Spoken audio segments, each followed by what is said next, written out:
बातमी कबूतरखान्यांसंदर्भातली आहे। ठाण्यातले कबूतरखाने बंद करावेत। मनसेचे सुशांत डोंबे यांनी पोलिसांना पत्र दिलेलं आहे। तर दादरच्या कबूतरखान्यानंतर आता ठाण्यात सुद्धा कबूतरखाने बंद करण्यात यावे यासाठी मनसेने पावलं उचललेली आहेत आणि तशी मागणी सुद्धा केलेली आहे। या संदर्भात पत्र सुद्धा मनसेतर्फे पोलिसांना देण्यात आलेलं आहे आणि पोलिसांच्या विष्ठेमुळे रोगराई पसरते। ठाणे मनसेने ही मागणी केलेली आहे।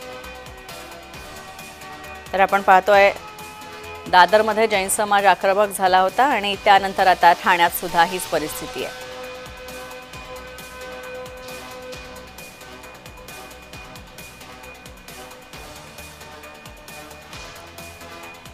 तर आपण पाहतोय ठाण्यात सुद्धा आता मनसे आक्रमक झालेली आहे। दादरमध्ये सुद्धा कबूतरखाना बंद करण्याच्या विरोधात जैन समाज आक्रमक झाला होता। मात्र आता ठाण्यात सुद्धा कबूतरखाने बंद करण्यात यावे अशी मागणी करण्यात येते। मनसे त्यासाठी आक्रमक झाली आहे।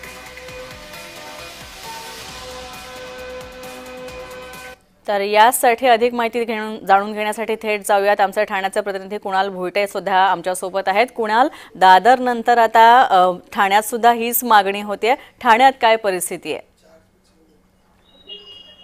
स्नेहा, एकंदरीत पाहायचं झालं तर विधान परिषदेतून हा मुद्दा जो आहे तो उचलला गेला होता।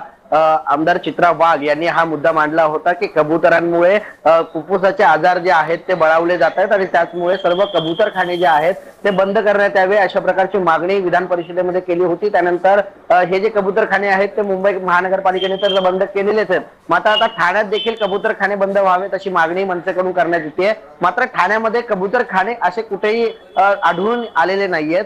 ज्या ठिकाणी कबुतरांची संख्या जास्त आहे त्या ठिकाणी कबुतरांचे कबूतर जे आहेत ते त्या ठिकाणी बंदी घालण्यात यावी अशा प्रकारची मागणी जी आहे ती मनसेकडून करण्यात आलेली आहे। त्यामुळे मुंबई प्रमाणेच आता ठाण्यामध्ये देखील कबूतरखाने बंद करावे अशा प्रकारची मागणी जी आहे ती मनसेकडून करण्यात आलेली आहे। खरं तर मुंबईमध्ये ज्यावेळेस कबूतरखाने बंद करण्यात आले त्यावेळेस शांतप्रिय असलेला जैन समाज जो आहे तो आक्रमक झालेला पाहायला मिळाला। त्यामुळे आता अशा प्रकारे आता ठाण्यामध्ये देखील मागणी केल्यानंतर जैन समाजाची काय नेमकी प्रतिक्रिया येते नक्कीच आता ठाण्यात त्यामुळे जैन समाज असंच आंदोलन करणार का, आक्रमक होणार का हे पाहायला लागेल। कुणाल, तुर्तास धन्यवाद या माहितीबद्दल।